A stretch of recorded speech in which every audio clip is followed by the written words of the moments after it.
नमस्ते, स्वागत है आपका इस डिवाइन प्लेटफॉर्म पर। तो उम्मीद करती हूँ कि आपको राइडर वेट की सीरीज़ बहुत पसंद आई होगी और उसी के आगे अब हम अपना न्यू कोर्स आपके सामने लेके आए हैं जो कि है Osho Jain tarot card course. तो Osho Jain tarot card course को हमें क्यों सीखना चाहिए? सबसे पहले हम इसको जान लेते हैं, क्योंकि हम क्यों ऑकल्ट फील्ड में आते हैं और ऑकल्ट फील्ड में आने के बाद हमारा जो रुझान है वो क्यों अलग अलग मोडालिटी की तरफ बढ़ता चला जाता है, हम क्यों आगे बहुत कुछ सीखना चाहते हैं। ये आज हमें सारे प्रश्नों का जवाब इस ओशो जैन के कोर्स से ज़रूर से मिलेगा। क्योंकि देखिए, जैसे जब बात आती है राइडर वेट की, तो जो राइडर वेट टैरोट कोर्स है वो हम किस लिए करते हैं? वो भी हम इसलिए करते हैं सो दैट हम गाइडेंस ले सकें, अपने लिए भी गाइडेंस ले सकें, अपने क्लाइंट के लिए, अपनी फैमिली, अपनी फ्रेंड्स, लोगों की हेल्प के लिए। वो एक बहुत ही सुंदर टूल है जहाँ पर कि हम अपनी लाइफ के हर एक एस्पेक्ट में उनसे गाइडेंस लेकर अपनी लाइफ को स्मूथली चला सकें। बेसिकली टैरोट का जो काम होता है वो क्या होता है? हमको गाइडेंस देना, सो दैट कि हम जहाँ भी स्टक फील कर रहे हैं अपने आप को, तो वहाँ हम उनसे गाइडेंस लेकर और सटीक डायरेक्शन में अपने एक्शंस को लेकर देन हम आगे बढ़ सकें। तो हमारी लाइफ में जो भी हर्डल्स आने होते हैं, जो भी ऑब्स्टिकल आने आने होते हैं, तो वहाँ पर हम अपनी एनर्जीज़ को कैसे पॉजिटिवली शिफ्ट करके और हम अपनी लाइफ को बेहतर की तरफ ले जा सकते हैं। तो इसलिए आज टैरोट कार्ड बहुत सुंदर भूमिका हम सभी के लाइफ में निभा रहे हैं और आप सभी देख रहे हैं कि अब डेली टू डेली लाइफ में लोग टैरोट से डायरेक्शन लेना, उनसे गाइडेंस लेना प्रीफर कर रही हैं। हर और मैं पर्सनली भी आप सभी को यही गाइड करूँगी कि हम सभी को टैरोट कार्ड ज़रूर से सीखने चाहिए, ताकि हम आत्मनिर्भर बन सकें और हम खुद गाइडेंस ले सकें। क्योंकि हम टैरोट कार्ड से अपने लिए भी डेफ़िनेटली रीडिंग कर सकते हैं। ये एक मिथ मैं यहाँ पर ज़रूर से तोड़ना चाहूँगी। जो लोग ये कहते हैं कि टैरोट से कभी अपने लिए गाइडेंस नहीं ली जा सकती, डेफ़िनेटली ली जा सकती है। अगर आप खुद को हाई वाइब्रेशन में रखकर एक थर्ड पर्सन बनकर अगर आप अपने लिए भी रीडिंग निकालते हैं बिना वाइस हुए, तो आप डेफिनेटली अपने लिए भी टैरोट से डायरेक्शन निकाल सकते हैं, गाइडेंस निकाल सकते हैं। और वो बहुत अच्छे से आपको आपकी डेली टू डेली लाइफ में आपको इतने अच्छे से गाइड करते हैं कि आपके जीवन में फिर गलत डिसीजन होने के चांसेस बहुत कम हो जाते हैं। तो डिवाइन पर फेथ रखते हुए, टैरोट को एक डिवाइन टूल मानते हुए, उनको पूरी श्रद्धा और विश्वास के साथ आप उनसे गाइडेंस लेते हैं, तो वो आपको बहुत सुंदर तरीके से गाइड करते हैं। तो अब चाहे वो किसी भी तरह के कार्ड्स हों, चाहे वो राइडर वेट हो, चाहे वो ओशो जैन हो, तो ये एक छोटा सा पार्ट मुझे बताना बहुत ज़रूरी था। उसके बाद में जब हम आज बात कर रहे हैं ओशो जैन की, तो ये हमको क्यों सीखने चाहिए? क्योंकि जिस तरीके से राइडर वेट से हम कमर्शियल एंगल से अपने आप को खड़ा कर सकते हैं, अपने कमर्शियल एंगल से आज राइडर वेट टैरोट कार्ड से लोग बहुत ज़्यादा अर्निंग कर रहे हैं। अर्निंग किस बेस पर? कि लोगों की हेल्प करके, लोगों को टीच करके, उनको गाइड करके वो जो है बहुत अच्छे से सबकी लाइफ में भी एक अच्छी भूमिका निभा रहे हैं, साथ में अपना भी जीवन स्तर सुधार रहे हैं। और कमर्शियल एंगल से यानी कि इस भौतिक जगत में हमको कैसे खड़ा होना है, कैसे हमको सही डिसीज़न लेने हैं लाइफ में, इसके लिए राइडर वेट बहुत अच्छा टूल है। और जब बात आती है ओशो जैन की, तो ओशो जैन जैसा कि हम जानते हैं कि देखो, ओशो जैन ये कार्ड इस तरीके से होते हैं, ठीक है? तो जब आपके पास कार्ड आ जाएंगे या होंगे तो आप जानते ही होंगे, इस तरीके से ये कार्ड हैं। तो फर्स्ट तो इसकी ये मैंने इसीलिए यहाँ पर ये मास्टर कार्ड लिया है, क्योंकि इसमें जो ओशो जैन जिनको आचार्य रजनीश जिनको बोला जाता है, भगवान रजनीश, तो उनकी ही यहाँ पर इमेज इसमें दी गई है। इसीलिए मैंने ये कार्ड आपको दिखाने के लिए रखा है सबसे पहले, कि ये हैं आचार्य रजनीश, ठीक है? तो हमको ये कार्ड इसलिए सीखने चाहिए क्योंकि हम जानते हैं कि आचार्य रजनीश, इनके बारे में छोटा-सा अगर मैं आपको एक संदर्भ दूँ तो वो ये कि ये एक धर्मगुरु हैं, हम जानते हैं। लेकिन धर्मगुरु कैसे? इन्होंने किसी ऐसे धर्म का प्रचार नहीं किया जहाँ पर कि ये हिंदू धर्म की बात कर रहे हैं या मुसलमान धर्म की बात कर रहे हैं। ये एक ऐसे आध्यात्मिक गुरु, है ना? धर्मगुरु की संज्ञा देना एक छोटा शब्द होगा, यहाँ पर एक आध्यात्मिक गुरु, क्योंकि इन्होंने ओशो क्यों बोला? ओशो यानी कि समुद्र, यानी कि इन्होंने अध्यात्म की गहराई में उतरने का संदेश लोगों को दिया। लोगों के जो ओल्ड बिलीफ सिस्टम है उनको ब्रेक किया। इन्होंने धर्म की संकीर्ण मानसिकताओं को ब्रेक करने का काम किया। तो ये अपने लाइफ टाइम में जो है एक विवादित आध्यात्मिक गुरु के रूप में भी ये रहे हैं प्रसिद्ध, क्योंकि इनकी जो शिक्षाएं थी, इनके जो विचार थे, वो क्रांतिकारी थी। जहाँ पर जिन टॉपिक्स पर लोग बात करना पसंद नहीं करते हैं, वहाँ पर इन्होंने खुल के बोला, लोगों के मिथ्स को तोड़ा, लोगों को धर्म, अर्थ, काम और मोक्ष, इन सभी चारों जो हमारे जीवन के पिलर हैं, उनको किस तरीके से पॉजिटिव वे में समझा जाए, इनको कैसे अपने जीवन में उतारा जाए, इन सबको बहुत अच्छे से इन्होंने हमें समझाया, सारे पुराने मिथ्स को तोड़ा। और न सिर्फ भारत में बल्कि इन्होंने विदेश में भी इस सत्य को उजागर किया। तो इतना बड़ा इन्होंने एक समाज में क्रांतिकारी परिवर्तन लाने का काम किया। तो इनका जन्म जो है 1931 में हुआ था, 11 दिसंबर को। और बाकी फिर ये जो है भारत में भी इन्होंने प्रचार प्रसार किया अध्यात्म का, कि अध्यात्म क्या है, अध्यात्म की सही परिभाषा क्या है, खुद को जान लेना। और हमारे जीवन में जितने भी प्रॉब्लम्स है, वो प्रॉब्लम्स का रूट कहाँ है, वो रूट कहीं बाहर नहीं है, प्रॉब्लम्स का जो रूट है वो हमारे अंदर है। ये इन्होंने व्यक्तियों को समझाया। तो इनकी ये जिस तरीके से ये प्रचार प्रसार करते थे, इनके जो प्रवचन होते थे, तो ये उनको सबको कलेक्ट करके इन्होंने जो है इन कार्ड्स को बनाया। लेकिन इन कार्ड्स की जो डिज़ाइनें हैं वो किया इनके जो एक शिष्या थी, माँ देव पद्मा। तो उन्होंने वो एक ऑस्ट्रेलिया की वो चित्रकार थी, तो इनकी शिक्षाओं का माँ देव पद्मा, इन्होंने जो है इनको डिज़ाइन किया, ये बताते थे। और उन्होंने जो है इनको इन कार्ड्स, इन सभी उनकी शिक्षाओं को इन ओशो जैन कार्ड्स के फॉर्म में कन्वर्ट किया, इनको पिक्चर्स दी।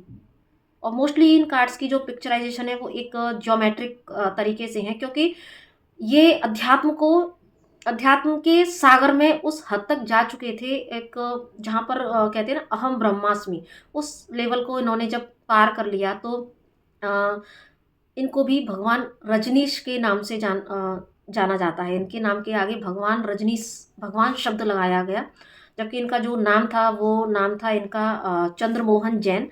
लेकिन 1960 के दशक में ये आचार्य रजनीश के नाम से प्रसिद्ध हुए। फिर 1970 के दशक में इनको भगवान का नाम दे दिया गया, भगवान रजनीश। और जब बात 1980-90 के दशक में, और इनको फिर ओशो जैन के नाम से प्रसिद्ध कर दिया गया, क्योंकि तब तक ये अध्यात्म के जो गहराई है उस समुद्र में, ओशो शब्द इन्होंने क्यों दिया, क्योंकि ये उस अध्यात्म के सागर में डूबने की बात इन्होंने कही, जहाँ पर कि आप अपने अंदर अध्यात्म तल में, अध्यात्म के सागर में इतना डेप्थ में उतर जाएं, इतना डेप्थ में उतर जाएं, जहाँ से कि आप जो बहुमूल्य खजाना है, बहुमूल्य जो रत्न है, जो आप स्वयं हो, आप खुद को देख पाए, आप खुद से परिचित हो पाए कि आप एक्चुअल में क्या हो। अहम ब्रह्मास्मि की जो धारणा है उसको समझ पाएँ, ये समझ पाएँ कि आप स्वयं में उस ईश्वर के अंश हैं, तो आप और ईश्वर में कोई भेद नहीं है। तो ये, और आप ये सारे जो हमारे समाज में जो बनाए हुए मिथ्स हैं, क्योंकि जब आप सत्य से परिचित हो जाते हैं, जब असली सत्संग आपके भीतर प्रकट हो जाता है, घट जाता है ना, सत्संग यानी कि सत्य का संग होना।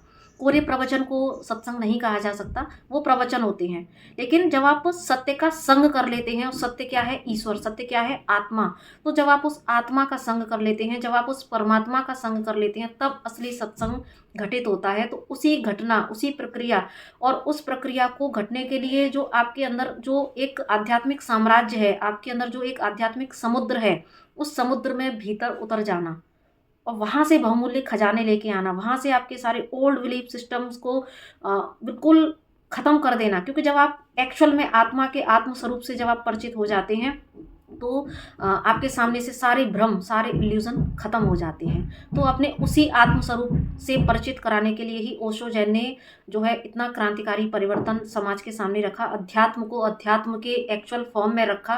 तो ये जो हमारा सो कॉल्ड समाज है, थोड़ा सा उनको इसलिए उनके थोड़ा खिलाफ भी हुए। और ये तो जो है होता ही है समाज में कि जब भी कोई ऐसा परिवर्तन लेके आता है तो पहले उसका विरोध ज़रूर ही होता है। सत्य का विरोध पहले होता है, फिर इसको बाद में जाके स्वीकृति मिलती मिलती है बाद में। तो इस तरीके से इन्होंने काम किया और इनकी जो शिक्षाएँ थीं, जो ये कार्ड्स इन्होंने जो धारणाएँ अपने उन शिष्या को बताई, तो ये उनको पिक्चराइज़ेशन में जो है, जब इन्होंने अध्यात्म को बहुत गहरे से समझा, तो इन्होंने कुछ, क्योंकि अध्यात्म जहाँ विज्ञान खत्म होता है वहाँ से अध्यात्म शुरू होता है। तो इन्होंने इसी वे में जब उसको समझा तो ये ना कुछ ऐसे बना के, क्योंकि जब एक व्यक्ति, जब एक साधक गहराई में उतर जाता है तो उसको सांकेतिक रूप में बहुत सारी चीज़ें ईश्वर जो है ज़रूर से देते हैं। तो ये वो जो लिखते थे या कुछ ज्योमेट्रिक जो है इमेजेस बनाते थे, तो उसके बेस पर जो है महादेव पद्मा ने इनकी सभी शिक्षाओं को कार्ड्स में अपना रूप रंग दिया। और उसके बाद में इसका जो पहला जो इसका संस्करण बना वो 1994 में ग्रेट ब्रिटेन में सबसे पहले जो है ये पहली बार पब्लिश हुए थे। ठीक है, तो ये इसका एक छोटा-सा हिस्ट्री है कि किस तरीके से जो है ओशो जैन ने इन कार्ड्स का निर्माण किया और क्यों किया?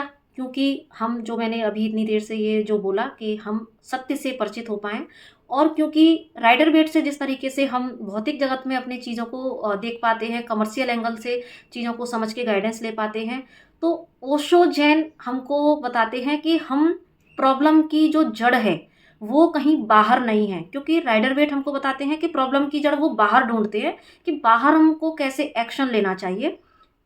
डेफ़िनेटली वो भी, अगर हम उनको गहराई से देखेंगे तो वो भी हमको स्पिरिचुअल मीनिंग ज़रूर से बताते हैं। लेकिन यहाँ पर जो ओशो जैन कार्ड्स की अगर हम बात करें तो ये प्योर स्पिरिचुअल मीनिंग को हमको बताते हैं। ये हमको बताते हैं कि प्रॉब्लम की जड़ बाहर नहीं, प्रॉब्लम की जड़ अंदर है। और क्या प्रॉब्लम है, कहाँ से आ रही है, क्या सॉल्यूशन है, वो ओशो जैन कार्ड्स देते हैं। क्योंकि जब आप प्रॉब्लम के लिए, जब हम जितना हम बाहर ढूँढते हैं तो हमको थोड़ी देर के लिए सॉल्यूशन मिल सकता है, लेकिन वो परमानेंट सॉल्यूशन नहीं होता है। लेकिन जब आप उस प्रॉब्लम का सॉल्यूशन ढूँढने के लिए अपने अंदर उतरते हैं, तो वहाँ पर समझ में आता है कि यस, प्रॉब्लम तो कहीं बाहर है ही नहीं, प्रॉब्लम तो हमारे खुद के भीतर है। अगर सपोज़ मैं करियर में कुछ नहीं कर पा रहा हूँ, ठीक है? तो क्योंकि ओशो जैन कार्ड, देखो मैं यहाँ पर एक मिथ और तोड़ना चाहूँगी कि ये जो है प्रेडिक्शन के लिए बिल्कुल भी नहीं होते हैं। ठीक है, कोई भी ऐसा टूल आज तक नहीं बना है यहाँ पर कि हम इस तरीके से ऐसे प्रेडिक्शन कर सकें। ये क्योंकि यस हमको एक अंतर्दृष्टि देते हैं और डेफिनेटली इनसे प्रेडिक्शन किया जाता है, राइडर वेट से भी किया जाता है, ओशो जैन से भी किया जाता है। लाइफ के हर एस्पेक्ट के रिगार्डिंग हम प्रेडिक्शन भी करते हैं और इसके लिए ही हम इनको यूज़ भी करते हैं। लेकिन जो एक ट्रुथ है वो मैं ज़रूर यहाँ पर इसीलिए आपको रिवील कर रही हूँ कि ये हमको अंतर्दृष्टि देते हैं। और भी ये बहुत सारे कार्ड हैं, ठीक है, तो 79 इसमें कार्ड्स होते हैं। तो ये हमको एक अंतर्दृष्टि देते हैं कि प्रॉब्लम कहीं भी बाहर नहीं होती है। अगर हमारी लाइफ में, हमारे करियर में, हमारे मैरिड लाइफ में या कहीं पर भी अगर कोई भी प्रॉब्लम आ रही है तो वो प्रॉब्लम का रूट हमारे भीतर है। क्योंकि एक्चुअली जब हम बात भौतिक जगत की करते हैं तो इस भौतिक जगत का जो एक कंडीशनिंग है कि जब भी हमारे जीवन में कुछ भी गलत घट रहा होता है तो एक्चुअली हम उसका जो सारा ब्लेम गेम है वो हम सिर्फ दूसरों पर ही दोषारोपण करते हैं, ठीक है। लेकिन कि तुम्हारी वजह से ऐसा नहीं हुआ या काश मेरी परिस्थिति ऐसी होती है ना, काल को, कर्म को, तो इस तरीके से हम जो है या मेरे ही कर्म खराब थे तो काल कर्म, जैसे रामायण में लिखा है, इस तरीके से हम एक ब्लेमिंग वाली एनर्जी में आ जाते हैं। तो हम कहीं ना कहीं बाहर जो है एक ब्लेम करना, बाहर की तरफ दौड़ लगाना, इस तरह से करते हैं। लेकिन जब हम ओशो जैन की तरफ जाते हैं तो ये हमको भीतर की तरफ मुड़ना सिखाते हैं। ये हमको सिखाते हैं कि प्रॉब्लम, हम बाहर किसी को दोष देने से अच्छा कि हम उस प्रॉब्लम को अपने भीतर खोजें। कि अगर हमारी लाइफ में मैरिड लाइफ अच्छी नहीं चल रही है या हमारा करियर अच्छा नहीं चल रहा है तो यहाँ पर मुझे क्या करना चाहिए, मुझे ऐसा क्या सॉल्यूशन ढूंढना चाहिए। सॉल्यूशन कहाँ है? सॉल्यूशन हमारे भीतर है। तो मुझे क्या करना चाहिए, ये जो है ओशो जैन कार्ड्स हमको बताते हैं। और एक चीज़ और कि राइडर वेट कार्ड, सॉरी, ये ओशो जैन कार्ड्स से जब भी आप प्रेडिक्शन करना शुरू करते हैं, जब आप इनसे एक कनेक्शन बनाना शुरू करते हैं, तो डेफिनेटली अगर जब आप ओशो जैन कार्ड से कनेक्ट हुए हैं, मीन्स यहाँ पर एक डिवाइन का आपकी तरफ इशारा है कि अब आपकी स्पिरिचुअल जर्नी भी स्पीड अप होने वाली है। क्योंकि जब भी ये भी एक यहाँ पर ट्रुथ है कि हम कभी कार्ड्स को नहीं चुनते, कार्ड्स ऑलवेज हमें चुनते हैं। वो एक इतना डिवाइन टूल है कि कार्ड्स हमको चुनते हैं। तो और स्पेशली जब हम ओशो जैन की बात करते हैं, तो जब ये आपसे कनेक्ट करते हैं, मीन्स आपकी स्पिरिचुअल जर्नी अब स्पीड अप होने वाली है। एंड आप खुद यहाँ पर फ़र्क देखेंगे कि इससे आप, जब आप अपने लिए गाइडेंस निकालेंगे, देन आप दूसरों के लिए गाइडेंस निकालेंगे, तो आप डे बाय डे आप अपनी आध्यात्मिक यात्रा को बढ़ते हुए नेचुरली देखेंगे। आप अपनी इंट्यूशन पावर को हाई होते हुए नेचुरली देखेंगे। यहाँ तक कि जब आप दूसरों की रीडिंग करेंगे, इससे दूसरों का प्रेडिक्शन करेंगे, तो आप हर दिन कुछ एक नया सीखेंगे। दूसरों की रीडिंग से भी हर दिन एक कुछ नया सीखेंगे। ठीक है? तो जब भी आपसे ये ओशो जैन कार्ड्स कनेक्ट कर रहे हैं, तो मीन्स अब आपका समय आ चुका है कि आप उस परम सत्य को समझें, आप उस डेप्थ में चले जाएं, और डेफिनेटली धीरे धीरे धीरे धीरे आप मिरेकल देखेंगे। और कई बार ऐसा हुआ है कि इससे पहले भी मैंने जब कोर्सेज कराए, तो हर दिन हर क्लास में कुछ एक नया जो है एक्सपीरियंस होता था। इतना डेप्थ में कई बार क्लासेस चली जाती हैं कि वहाँ पर क्या होता है कि कुछ ऐसे एक्सपीरियंस हुए जहाँ पर लोगों ने अपने ऐसे एक्सपीरियंस शेयर किए कि यस, जब आप बोल रहे थे तो वहाँ पर उनको कुछ ऐसी डिवाइन एनर्जीज का प्रेजेंस महसूस हुआ, है ना। तो ये अपने आप में इतना एक डिवाइन टूल है कि ये आपको और आपके साथ साथ आप जो भी आपसे कनेक्ट होंगे उनकी भी स्पिरिचुअल जर्नी को स्पीड अप करेंगे। और देखिए, ये भी हम जानते हैं कि जब भी हम ऑकल्ट फील्ड में आते हैं, तो यहाँ पर हमारी, जब भी हम टैरो कार्ड रीडिंग करते हैं या और भी किसी मोडालिटी से हम लोगों का पास्ट प्रेजेंट फ्यूचर प्रेडिक्ट करने की कोशिश करते हैं, है ना, जो कि जबकि हमें सिर्फ अंदर से इंट्यूशन पावर जो हमारी होती है उसका हाई होना बहुत ज़्यादा ज़रूरी है। तो ये एक ऐसा भी टूल है कि धीरे धीरे धीरे धीरे ये आपकी इंट्यूशन पावर को भी ना इतना ज़्यादा शार्प कर देते हैं कि आप जो पहले दिन होते हैं, तो आप इस कोर्स को करते करते लास्ट का जो डे होगा ना, तो वहाँ तक आप अपने आपकी एक यात्रा को भी आप खुद देखेंगे इस कोर्स के दौरान ही। आपका पहला दिन प्लस आपका जो इस कोर्स का जो लास्ट दिन होता है, वहाँ से लेके और लास्ट के दिन तक की जो एक यात्रा होती है, वो भी आपकी एक स्पिरिचुअल यात्रा होती है। और उस स्पिरिचुअल यात्रा के दौरान आप खुद में भी बहुत बड़ा परिवर्तन देखते हैं। आपकी इंट्यूशन पावर कितनी शार्प हो गई है, ये आप देखेंगे। आप कितना डिवाइन के और नज़दीक हो गए हैं, ये आप देखेंगे। आप कितना डेप्थ में चले गए हैं, ये आप देखेंगे। आपके अंदर की कितनी हिडन पावर्स हैं, कितने स्पिरिचुअल हिडन गिफ्ट्स हैं, वो सब धीरे धीरे आप निकलते हुए देखेंगे। तो गाइस, ये जो ओशो जैन टैरोट कार्ड मैं ज़रूर से सजेस्ट करूँगी कि हर व्यक्ति को ये ज़रूर से सीखना चाहिए।